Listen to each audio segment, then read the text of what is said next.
Welcome to the Project Endure podcast, the place where we talk about life, endurance, persistence, perspective, and so much more. I'm Joe Rinaldi, and I'll be your host. Let's jump in. Before we get started, let me share a quote with you. The great Les Brown once said, "You can't see the picture when you're in the frame."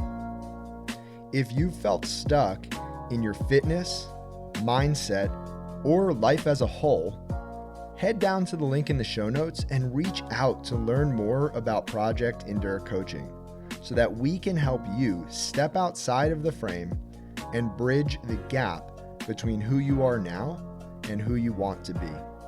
We can't wait to hear from you. Now, let's get to the episode.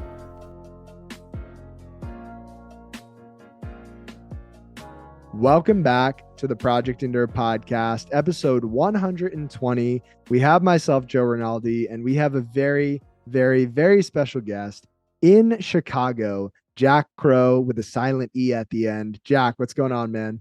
Not too much, man. Just finishing up a busy Tuesday. How about yourself? Same here. Same here. It's been a busy Tuesday. You're giving away my secrets. I record these on Tuesdays and Thursdays. People didn't know that until now. Not You're a big welcome, deal. everybody. You're welcome.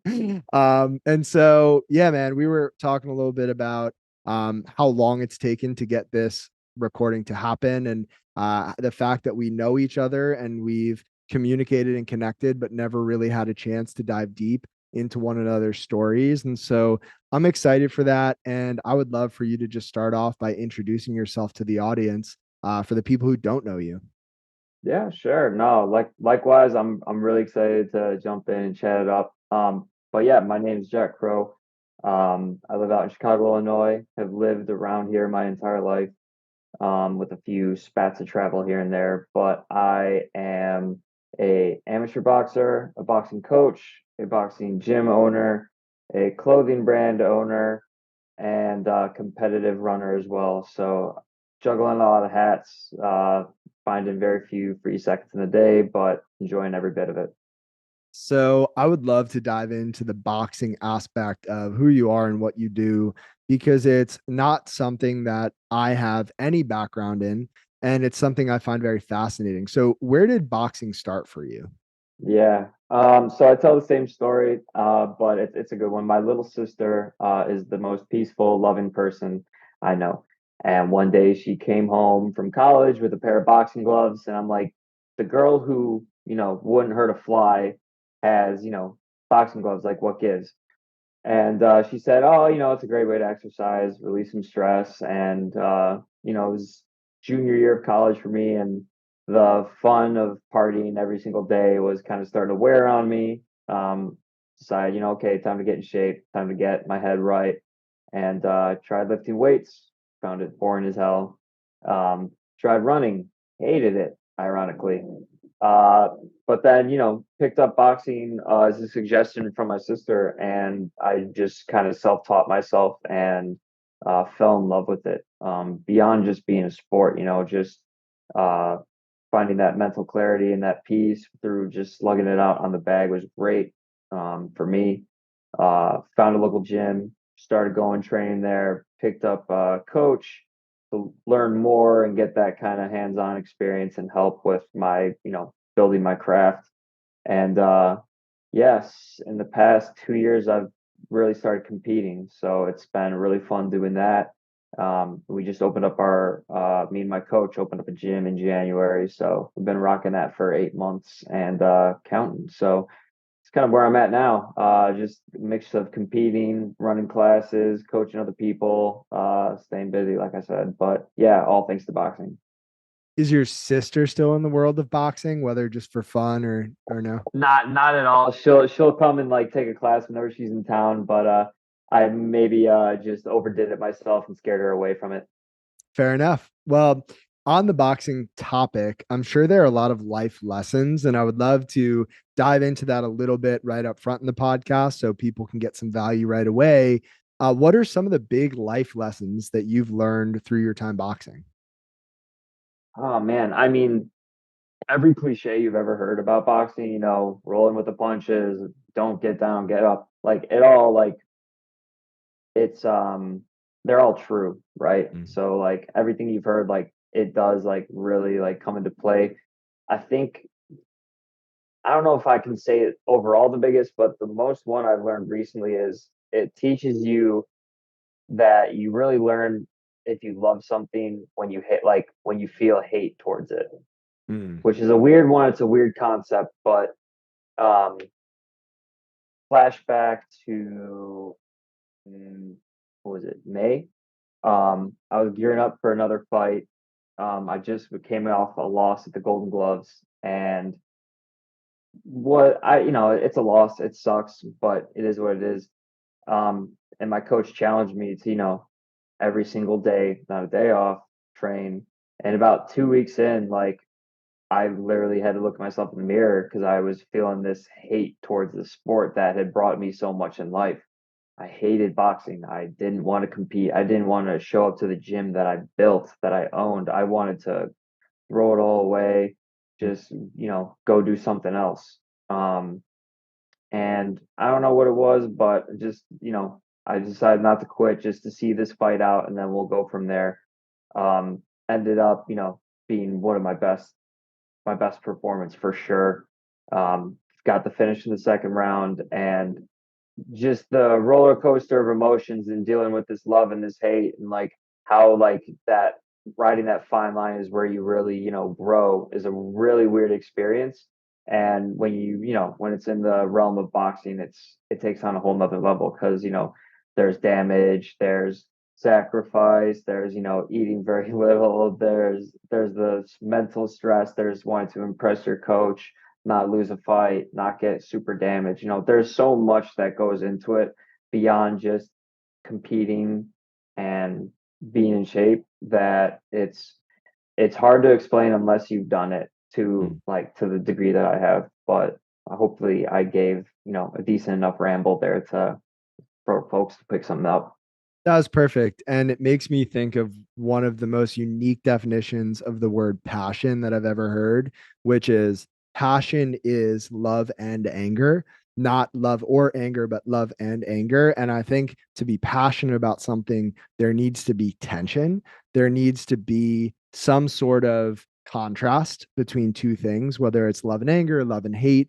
And I'm curious for you, the next time you feel that hatred, whether it's toward boxing, toward the process, toward whatever it is, what will you tell yourself to get through that season, knowing what you know now? Yeah. Probably that I've been here before. Keep it simple. But that's another thing I do. Like people will ask me, how do you deal with the nerves, all of this? I just tell myself I've done it before. Like we're lucky enough to live in the world of iPhones. I've got footage of my fights, my spars, like even just watching, me compete kind of puts me at ease, be like, okay, I've been here, I'm gonna do this. Because before a fight, your mind goes racing and you just start thinking of worst case scenario. Oh, I'm gonna get knocked out in 10 seconds. Oh, he's gonna break my ribs, bruise my liver, shit like that. So like it's the same thing whenever I feel this, this hatred, it's like I agreed to fight this person on this day and I'm gonna see it through no matter what. I've been through this roller coaster of emotions. I've had people pull out for a fight for me, and it's a terrible feeling because you put in all this work, you lose all this weight. Uh, and it sucks when someone day before, fails. So I never want to be that person. Um, and I want to see things through that I, agree to. That's just simple as that. Mm. And going back to something you mentioned a minute ago, I have a quote from who I assume is a boxer because I was doing some research on boxing quotes. Cus D'Amato, I'm not Who's the sure. motto? Yep. Customato, who said, "The hero and the coward both feel the same thing, but the hero uses his fear, projects it onto his opponent, while the coward runs. It's the same thing, fear, but it's what you do with it that matters." And I heard some of that in what you were saying. Yeah, I mean, it's it's something that I've talked with so many different people about, like, what do you do before a fight? How do you deal with the nerves? And like, there's always little methods and little things you can do, like visualization and this and that. Um, but you just kind of once you recognize that fact, that quote that Cus said, you just tell yourself, okay, I'm afraid, I'm anxious. That's part of the process. If I go into a fight, cool, calm, and like cool as cucumbers, and like ain't no problems, like yeah, that's a problem right there. Like you Mm, got to go in there with that little bit of edge, because otherwise you're just gonna be too calm and get caught in the wrong place, the wrong time. mm, fair enough. And so, with all that being said, I'm going to ask the first big question of this podcast. And when you look back at your life so far to this point, I'm sure there have been a lot of hard things that you've chosen to do on purpose, and we'll get there. But what is the hardest thing that has ever happened to you that you did not choose for yourself that you had to handle? Ooh, um, damn, that is a good one. Yeah, I mean, take your time. I yeah, I mean, I'm a guy of like positive perspective, so I can even look back on the worst things that have happened in my life, and like, I mean, I can't say anything's been super damaging, super like tough. I mean, the hardest things that have happened to me are things that I've chosen. Like, I mean, going through fights, it's tough. Running, half marathons on like 2 week training, like that's tough. Like I'm not gonna sit here and make up some excuse of like coming from a tough life. Like I came from a very comfortable, nice life. Like, but with that, I guess, that kind of fed into some of my self-doubt and anxiety in a way, which, everyone feels to a certain degree. Um, I personally feel like I didn't have it that bad, but it still crept in, and, it's relative to each person. So just like, depression, anxiety, and like thinking like, wow, I've had it so good, and yet like I feel like so miserable. Like it's a weird kind of juxtaposition. But yeah, I mean, outside of just struggling with that a little bit, nothing too terrible, to be honest. I think that's so relatable, though. I think, especially if you're listening to this podcast, if somebody's listening to this conversation, it means that they see value in going through hard things and trying to find strength in struggle. And they've heard so many stories of people who have gone through horrific things, terrible things, hard things. And maybe up until this episode, they couldn't relate because they've thought to themselves, I haven't had it that bad. And I think that's a very real thing to not have had it that bad and to feel, I don't know, would you say a sense of guilt around not feeling good, not having a reason to not feel good? Yeah, and there's two things about that. One, I think that feeling is like kind of an effect of like this victim culture that's kind of taken over, like, oh, who's had the most trauma, who's had this, and like, granted, trauma is nothing to joke around about, but when you gamify it like that, the consequences go beyond the people who actually suffer, right? Now it's like, oh, I didn't have it bad, I'm a bad person. Like that's bullshit. And another thing, just like personal experience, like when I was getting ready to compete, um, the first ever competition I took, I did a smoker fight. I don't really think too much of it, but my first real fight was at the Golden Gloves in Chicago. It's a melting pot of tons of different cultures, people from different backgrounds, suburbs, south side, west side, and a lot of these kids come from those bad, tough upbringings. Like they've been through it. And up to that point, I kind of had this anxiety about myself, because you hear stories about the best boxers in the world. They all come from the hood, from the ghetto. Like they come from these bad lives and they use boxing to escape. And that gives them this edge and this danger that, I'm a white kid from a really nice suburb. Like, what the hell am I doing here? Hmm. But you have to kind of put that aside and like remind yourself, hey, this is what I went through to get to this competitive stage. And like, yeah, I agree. Like there's a lot of people who haven't gone through hardships but still feel that kind of weirdness going on, and finding, doing hard things is the perfect avenue to kind of calm that anxiety, and then, learn something about yourself, become, a better version of yourself. That's the way to do it. You don't need a bad story Mhm. to write a good one. That's a great line right there. Yeah, We've got to quote that. That's mine. I'm gonna go, trademark that right now. We'll pause this podcast. I'll be right back. And to your point, I'll also add that I think hard is relative. And when we live in a world that sometimes puts trauma on a pedestal, you can feel like you don't have it that bad, even though what you're going through is very real and very hard to you. And I was having this conversation with a client the other day. Like I think a lot of times we lose sight of the fact that life itself is just hard. I mean, think about what it means to be human. You wake up every single day literally having no idea of what's going to happen to you. You could walk outside and get hit by a bus. You could lose the person you love the most. You could lose your job. Something terrible could happen. Also, amazing things can happen. And you have an idea maybe of how you've set yourself up for that day.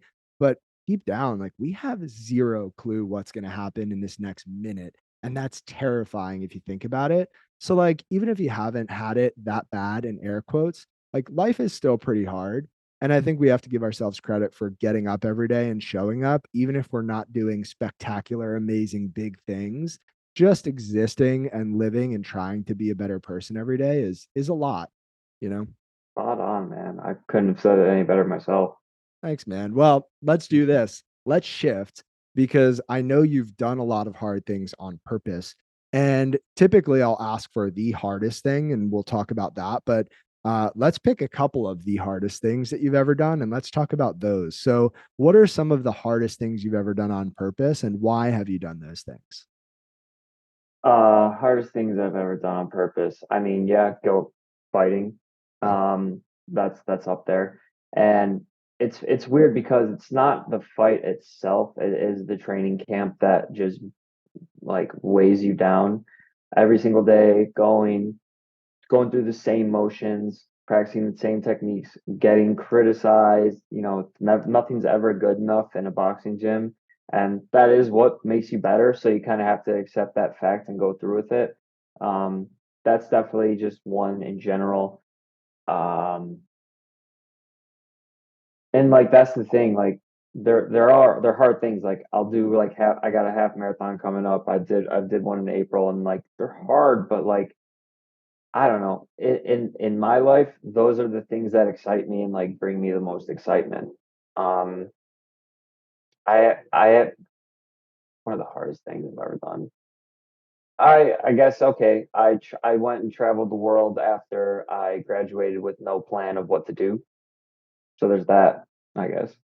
That's a good one. And if you don't mind me adding a third to this conversation, was opening up the gym up there on the list of hardest things? Yeah, yeah, great, good call out. That's definitely actually been probably the hardest thing. I'm lucky I have a team of people with me, and doing it with my coach, and like there's a certain amount of responsibility I have that isn't all encompassing, but I have this clothing brand too, and I have this gym.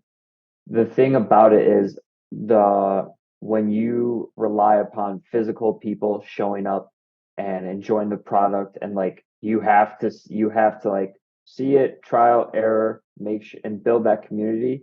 That is a challenge that starting just a business that sells items, t-shirts, it's two completely separate things. So yes, that is probably the hardest thing I've done, I guess.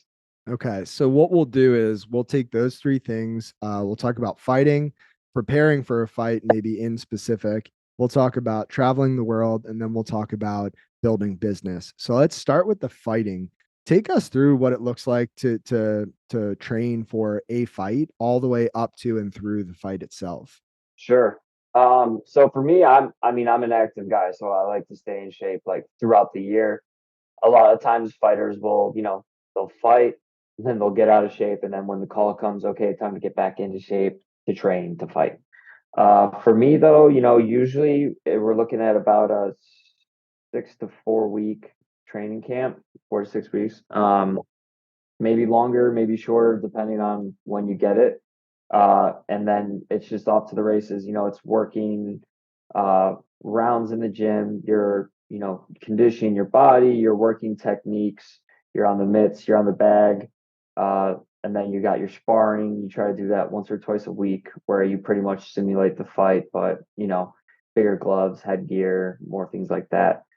You'll do that, and then add, that's just the gym work. You still got to go do your runs. You got to lift here and there just to keep everything, strong. And then you also have to diet and make the weight. So I fight in official sanctioned bouts at 147 pounds, and I walk around at 155. So I'm I'm pretty like I keep it easy. Some guys are way more extreme than me, but you're still losing weight. And when you have to be super specific with your meals and you have to drink X amount of water this amount of days out, washes that sodium, like you have to be like really anal and OCD about things. And that's not my personality outside of fight camp. I'm very free, go with the flow, whatever, do your thing. So you're doing that, throughout the process, trimming the weight up in the activity. So it's a little inverse. But then come fight week, you just do a few finishing touches. You make sure the weight's there. You kind of relax a day or two out, and then the worst part is the day of, because usually these fights are like 6, 7, 8 o'clock, and I usually take the day off from work, but you're just sitting around, just kind of letting those same thoughts I talked about earlier run through and run your mind. So anything you can do to just kind of keep your mind at bay is the best way to do it. But from there, you'll go, you show up, you step on the scale, you get your doctor's checks, you're good to go, and then you just kind of watch. Usually there'll be about, depending on the show. If it's a show, there'll be like 10 fights. If it's the gloves, if it's a tournament, these things can go on until like midnight, 1 o'clock. So you're hoping for one of those early slots so you can get in and get out. But you pretty much get your time, and then they'll call you to the ring, and it's 3 2-minute rounds of the craziest moments of your life. So all of that work, preparation, sacrifice for 3 2-minute rounds, and then it's over. And then what happens after? Does your mind automatically go to whatever's next, or do you process what just happened? I like to process what happened. It's funny because like the first thing that I said to my coach after this last fight was something along the lines of like, I should have thrown this punch this way. I should have countered at this point. Like if I had one more round, I would have knocked them out cold. So like I stay in that moment for as long as possible because like I believe life is about, great moments and stories, and this is like, win, lose or draw. It's that moment of the fight before and after. Like it's a cool one to live in as long as you can. Obviously the next thing comes, but like I'll sit in it for a little bit. I'll dissect the fight, especially if it goes my way. Obviously, I love talking about, oh, this worked really well. Oh, the way I parried that jab, things like that. To a certain degree. Sure.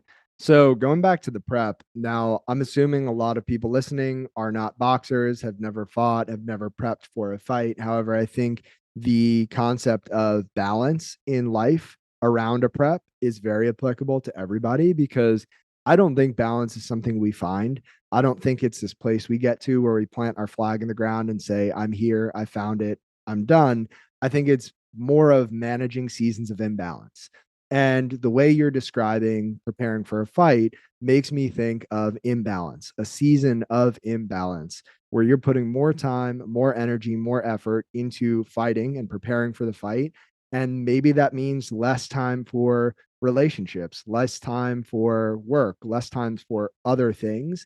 And when that fight ends and you're out of that fight prep, in air quotes, maybe you give more energy back to those other things. And so I'm curious your take on that because it sounds like it's very cyclical or seasonal with boxing where you're in prep, you're out of prep, in prep, out of prep. What does that look like?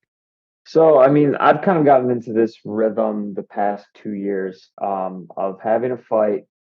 As far as events and competitions, I have a fight, I have a race, I have a fight, I have a race, and that's what it's been like for like the past year. And I kind of like the balance of it because when I'm fighting, I'm watching what I eat. I'm I'm really making sure everything is super dialed because there's more consequences if I'm not, I get concussed, I get fucked up. Like I don't want that. So I'm gonna be way more on it.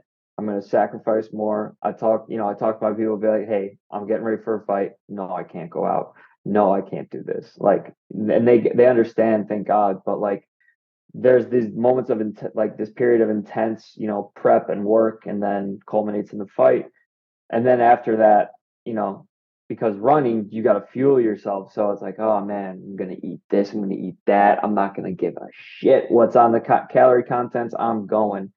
So it's a cool like kind of back and forth because I'm not going into being a straight, bum just eating Cheetos. Like I'm eating good food, just more of it. And the the idea of, instead of now the pressure is to beat another person, now it's simply to beat myself. And that's a cool kind of shift of the mind back and forth like that because they both play into themselves. Like, it's another cliche in boxing, it's you versus yourself. Yeah, but it's someone else throwing the other punches. So you can't really rely on that.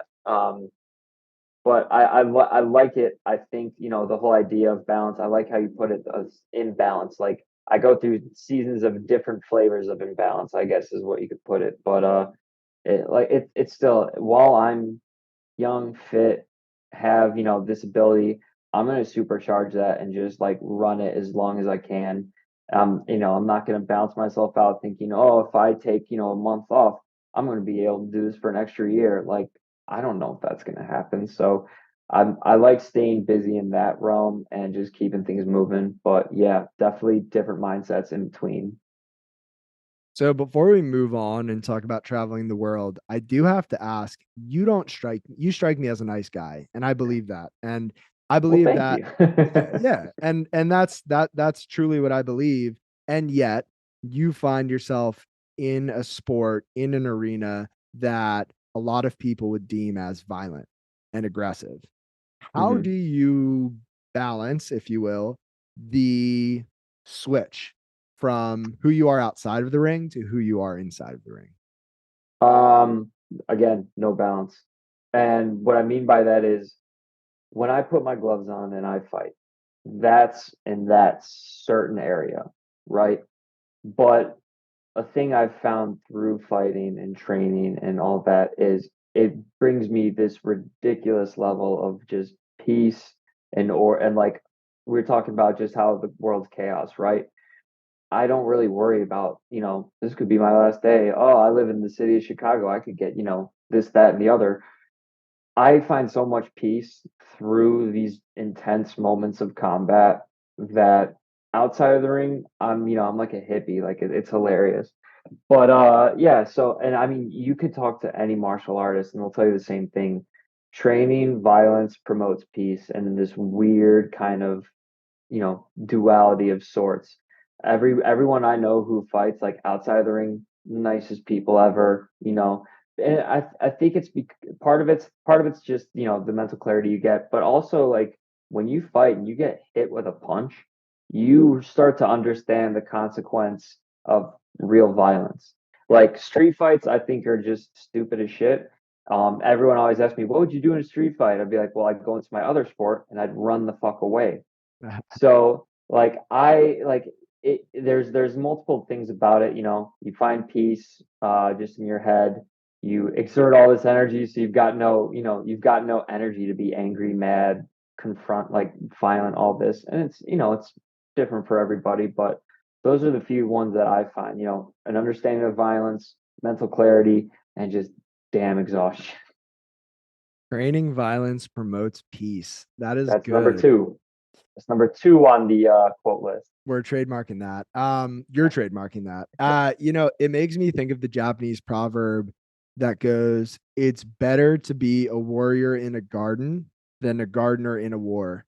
And I would imagine, You got that from Musashi, baby. Come on, that's on the T-shirt, bro.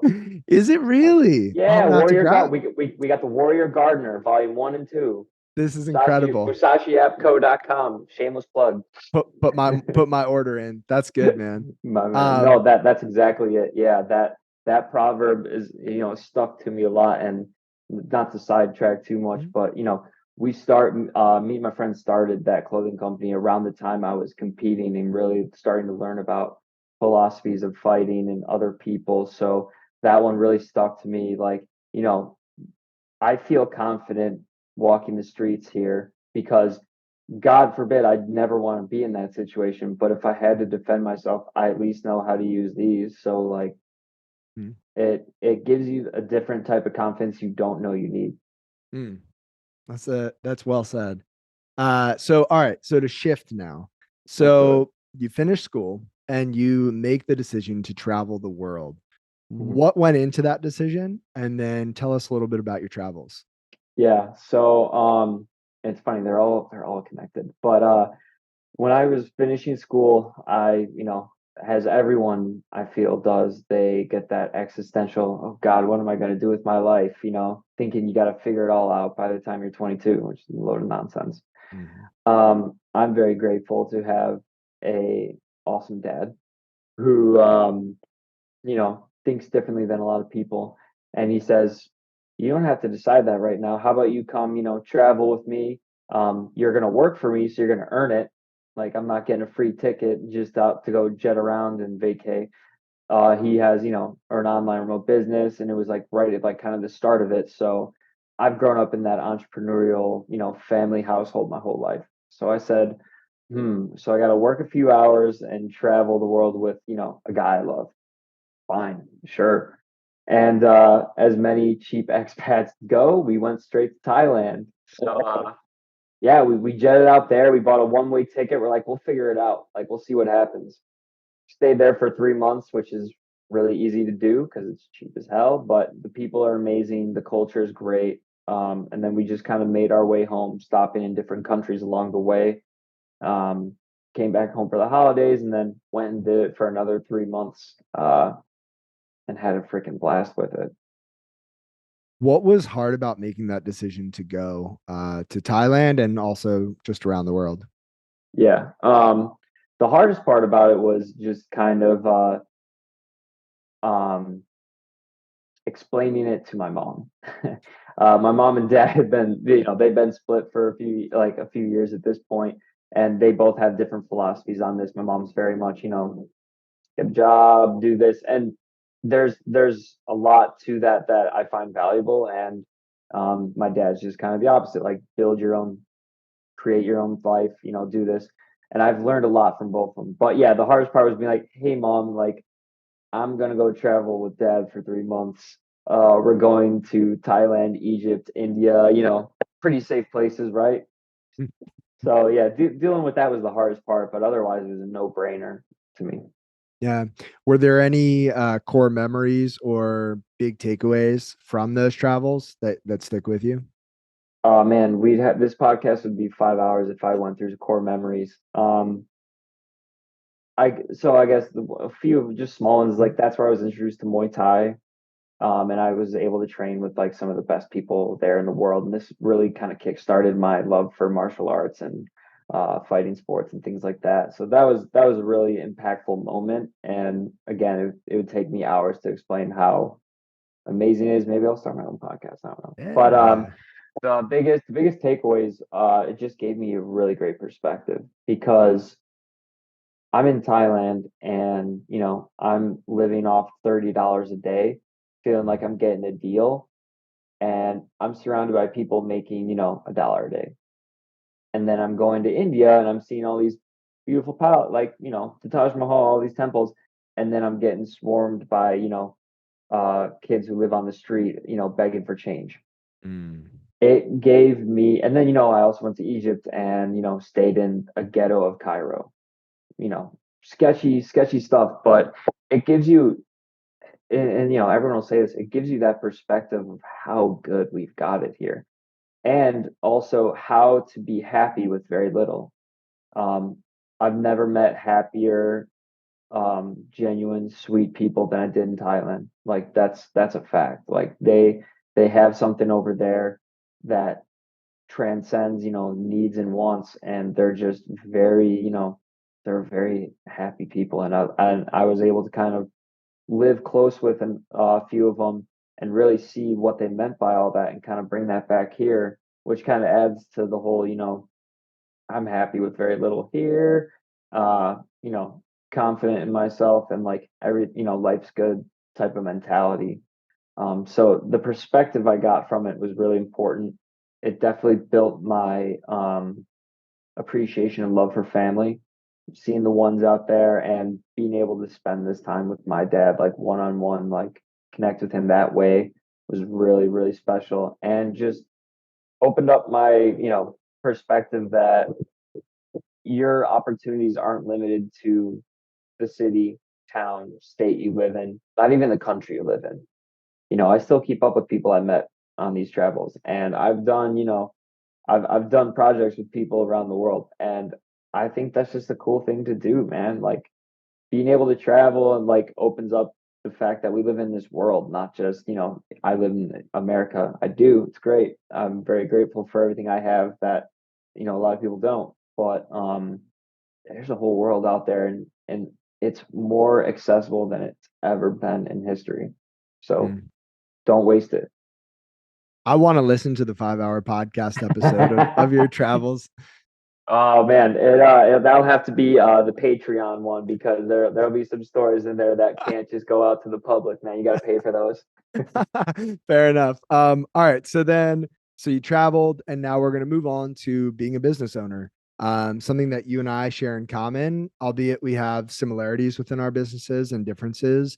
And I'm excited to hear your take on all of this and what's been so challenging and so rewarding with both of the business ventures that you've pursued thus far. So Mm. you can start wherever, and we'll roll with it. I actually want to ask you about yours. I'm going to flip the question on you because there are huge differences to what we do. There's also some similarities. So I want to react to you and Ooh. kind of hear more about yours. This is a give and take conversation, baby. You know how it goes. I love this. This doesn't happen often on this podcast. So I guess to give the brief rundown for anybody listening who doesn't know what Project Endure is, I started Project Endure a little over 2 years ago after leaving the formal world of physical therapy. And at our core, Project Endure is a coaching business. So we provide coaching services. And really, the way I would explain it is we help people bridge the gap between where they are right now and where they want to be. And a lot of times that also means bridging the gap between who somebody is right now and who they want to be. And so we do that primarily through coaching. And then if you envision kind of another layer surrounding coaching, we have this podcast where people can share stories about overcoming hardships, about their perspective on life. And those things are designed to enrich the community, the listeners, the audience, so that they too can develop a greater perspective on life, that they too can realize that they're not alone in what they're going through, and that they can be surrounded by guests and by people who are striving to do bigger, better, and more meaningful things. And then, in addition to that, we have our community, which is both online and in person. And that's really a place that I created because at various points in my life, I felt like I needed it and couldn't find it.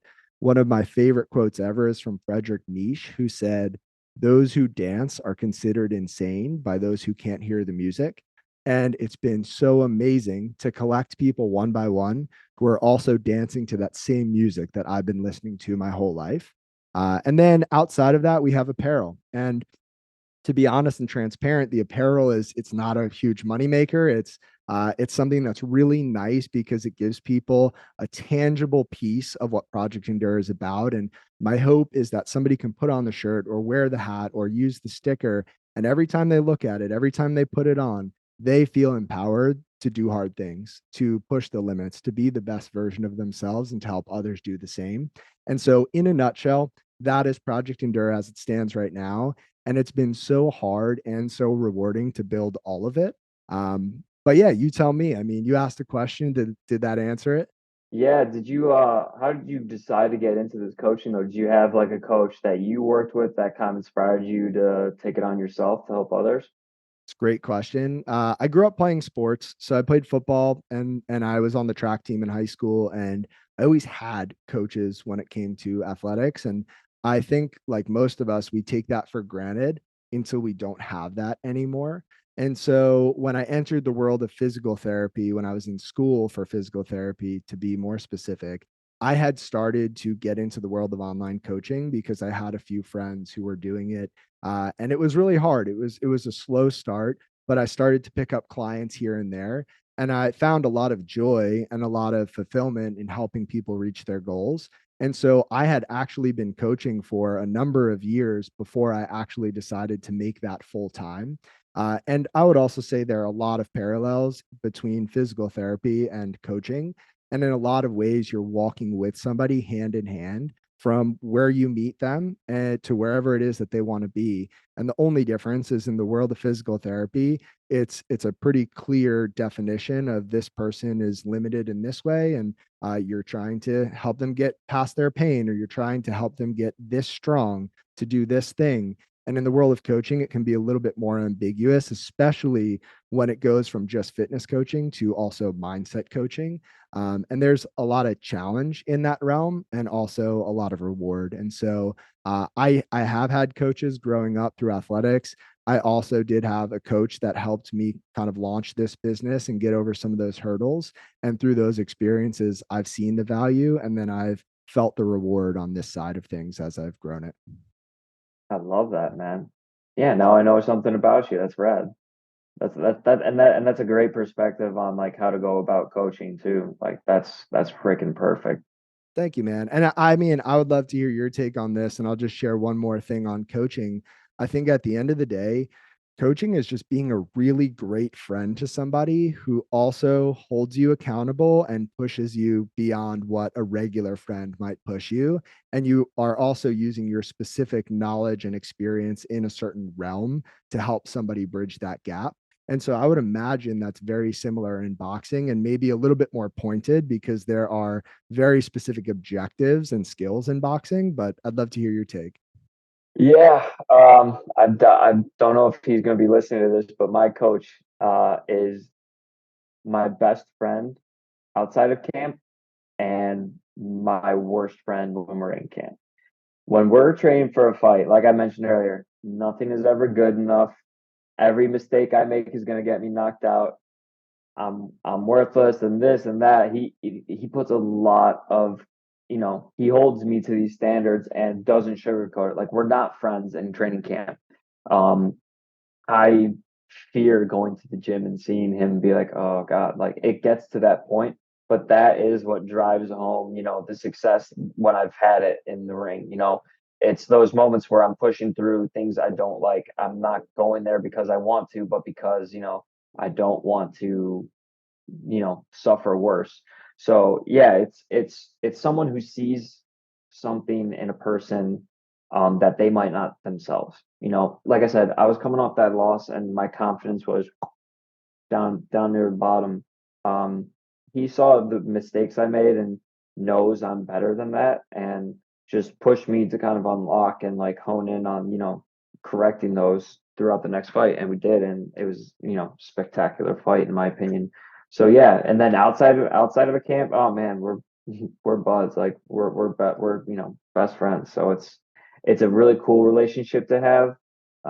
But adds into that whole cyclical nature of taking a fight versus not, and how you kind of mentally prep to be like, okay, we're not going to be, all buddy buddy for the next, month. We're going to be putting in hard work. And like when I'm coaching my people, like I've only coached one person to a competition.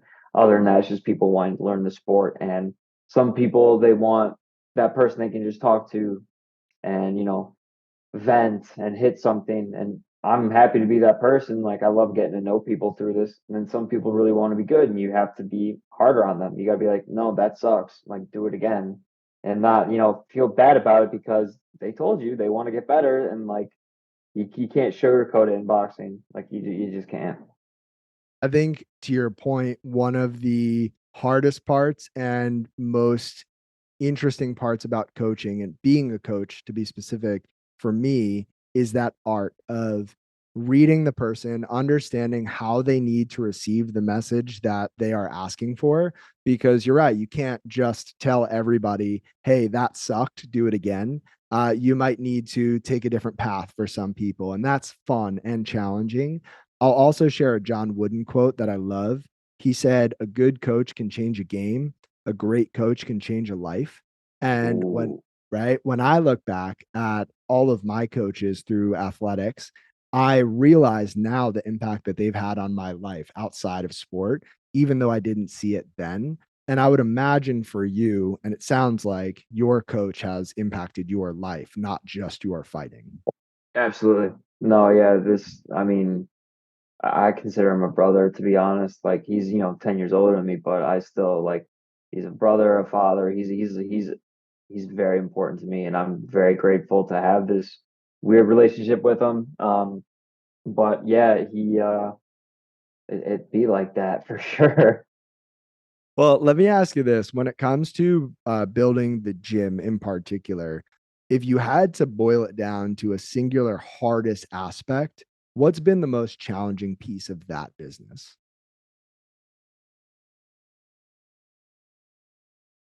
The most challenging piece is I'd say there's two. One, I'm how do I put this? There's part of it is patience Mm, because brand new gyms with no reputation or franchise branding are really hard to market. It's really hard to stand out as a gym. Like, oh, you offer boxing, okay, there's X amount in the city that do the same thing. Um, what are you going to do differently? There's the pa- the yeah, like I said, the patience of doing everything that you need to, and then people will come. And then there's the downtime. There's a lot of downtime in between classes, and it's really easy to get sucked away from that. I mean, we got a freaking 80-inch TV and a bean bag in our gym, and it's the best and the worst thing because it's great when you want to watch fights and hang out, but I mean, you got to do stuff, and you can't. A gym is a passive business in some aspects and a very active business in the others. You know, pretty much all you need is a space and supervisor.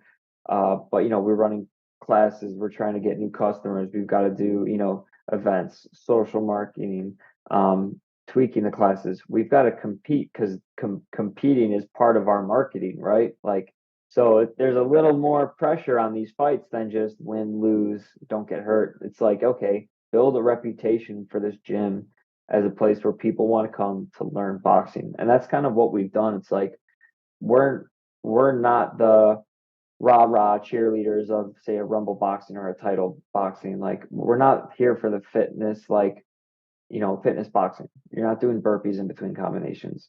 You're here to learn what we teach best: the skills, the techniques. If you want to fight, this is how you're going to do it. And we found a way to make that scalable, so even if you don't want to fight, you're still learning the right techniques and getting something out of it in the classes. So that's ever since we really dialed in some of those things and systemized, who's covering when, how are you running the class, how are you following up with people after, or how are you building relationships with people during the class to bring them to the one-on-ones where you get to know them even better and make money too. But like there's so much that you feel like you can get away with not doing, but you can't. You just gotta stay on the balls the whole time. yeah, there's this phrase I heard recently that talks about how some business owners, or maybe most business owners, find customers to make sales, but the best business owners make sales to get customers, meaning you sell somebody something that they need or that will benefit them, and you make them a long term customer. You make them a friend, you build that relationship, and that takes time and patience. And to build something the right way, it does not happen overnight. And that could also be scary. And it could also, feel, what's the word I'm looking for? Yeah, I guess scary is the best word. It can feel really scary when you do things the right way and it's slow and you're watching other people, other companies grow maybe a little bit more quickly than you are. when in reality, you know, deep down inside that your goal is not to be the biggest boxing gym in a 5 mile radius within the next 6 months. It's to be standing in 10 years full of great people with a sustainable model. And you have to stick to that. So love That's it. pretty much it, man. Yeah, and like I said, the patience thing is it's weirder for a physical brick and mortar business than um an online business. I imagine yours is mostly online, right? Correct. So like with an online business, there's kind of this feeling that hey, like I can make, X amount of sales like if I really like grind out a day on the computer. I can really change and shift my whole strategy if I do some things here. There's that feeling and that ability to do that with an online business. My clothing company, Musashi, I don't, right now it's a little bit on the back burner because I'm really want to get this gym right. I've got, all these things going on, but I still run it and like I've got some ideas for it. I'm not sweating that because there's nothing that's really like I can lose. If we don't get people in this freaking gym paying monthly rent. What the hell? We're not going to be standing in 6 months. So those honestly, first 4 or 5 months, there is that extra added anxiety of like, okay, we've built this place and it's quiet as hell. That's not good. So like with a physical store and like a physical kind of business, there's that extra real element of fear and anxiety to it. But that's, another thing you just learn to conquer through what you've already done. And I think to your point, the risk of building something and stepping out into that world is something collapsing or failing. And to be able to have a full day at the gym full of great sessions with great people, and then to sit on that beanbag and watch a fight and enjoy that space, you also have to be able to endure that panic on the inside when the gym is empty for the first 4 months, right? And so Right. there's no great reward without great risk.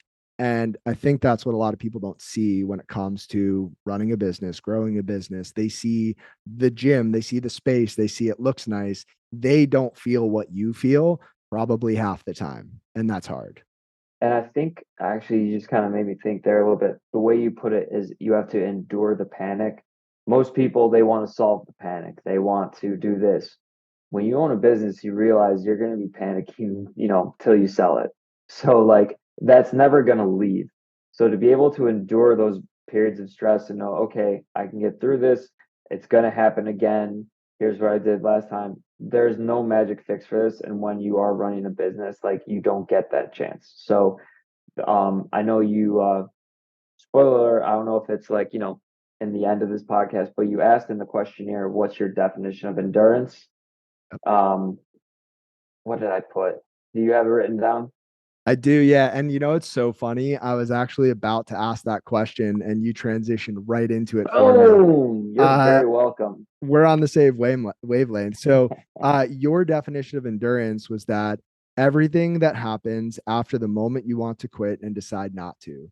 So, your definition of endurance is everything that happens after the moment you want to quit and decide not to, which I love. Mhm. Yeah. Yeah, and I get that from both the sports I do. When I run and I fight, I get that both feeling. Anytime you go out for a run, there's that moment where you're like, I can stop. I could slow the pace down. I could order an Uber. I could go Mhm. home. No one's out here telling me to run. But no, you keep going because you said, okay, I'm running 5 miles today. I'm gonna run 5 freaking miles. There's fighting. You're in there. People understand you can get out of a fight real easy, right? If you're in a real fight, get on your knee, wave it off. You can leave any moment you want. When you're sparring, you can call it. No, no, no, that hurt. 1 second. Oh, I'm not ready. Let me warm up some more. No, it's when you get that first hit to the body and that first hit, the head starts ringing. It's like, what do you do? How do you react? That's the sport. The moment you want to quit, everything you do after that, that's endurance. That's so good. And just maybe what comes before endurance and why what you said is so important. My favorite definition of the word commitment is commitment is doing what you said you would do long after the mood you set it in has left you. And so it's right. I'm going to prepare for this fight. I'm going to train for this race. And when things get hard, people tend to want to quit. And what happens after that moment where that thought enters your mind, that's endurance. And I'm not sure you can have true endurance without commitment because you need that direction. And so I love tying that all together. And I absolutely love your definition. Thanks, man. And that ties back to what we were talking about passion, right? Passion is tension. It's love Mm. and hate. So it's the same thing. Endurance is, I love running. Doesn't mean it feels good for every single minute of the miles, but when I'm done, I have that sense of, oh, I did it. Hell yeah, sweet. PR, what do you know? You have a fight. God, this sucks. You get it done. Wow, I had a fight. That's cool. That's a story I can tell, like so I'm glad we were able to tie it all together because I think keeping that in mind with everything you do, it's like when you feel the tension, don't run away from it, don't hide from it, lean into it, fight it, go ride with it, like do the thing, like it's good for you, I promise. I agree 100%. I couldn't have said it better myself. And with all of that tied up, I do have one final question that is very important for me and potentially for somebody out there listening. Everybody's going through their own thing. Everybody's fighting their own battles. Sometimes people carry that on the inside and they don't let anybody else see it, but it doesn't mean that it's any easier or any less real. And so for the people out there who are struggling with something right now, Jack, you have an opportunity to speak to them, to share guidance, to share encouragement, to lift them up and just push them forward. So for anybody who's hurting, what would you say to them right now? I do it in a very literal way, where I wrap my hands, I put the gloves on, I put the mouthpiece in, but everyone can fight whatever they're going through. But you have to have the courage to fight it, not the smarts to solve it, not the resources to get around it. You just have to have the will and the courage to say enough of, whatever's holding me back, enough of what's keeping me down. I'm gonna fight this shit and I'm gonna knock it the fuck out. Apologies for the language, but that's just how I gotta do You're all good, man. It's authentic. it. It's authentic and it's powerful. And that was perfect for somebody out there. And Jack, I can't thank you enough for this conversation. And I know for a fact people are going to want to follow along with what you're doing, learn more about you. Where's the best place for people to do those things? I hope they do.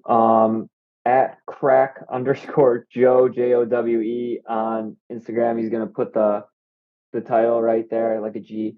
River West Boxing is just what we're doing there. But yeah, Instagram is definitely where I'm the most active with all that. Twitter as well. But yeah, it's just at Crack Joe. Keep up with it. I share everything that I do there pretty much. And yeah, man, likewise to you. This was a conversation I've been looking forward to. Not putting off on purpose, but man, it was better than I could have ever expected, bro. It was better than I imagined as well. And I just appreciate everything that you're about and everything you're doing. And whether it's me heading out to Chicago at some point or you over here in Philadelphia, you're going to have to show me some combos, how to throw some punches at some point. But we'll make that happen when the time is right. If you enjoyed this episode of the Project Indoor podcast, go ahead and subscribe, leave a review on your platform of choice, and share this episode with a friend. It helps us get more conversations like this out to more people like you. We appreciate you, and we'll talk to you next time. And one more thing. If you're looking for a community of people all striving to be better together, check out the Project Indoor Hard Things Club. The link is in the description below. We'd love to have you.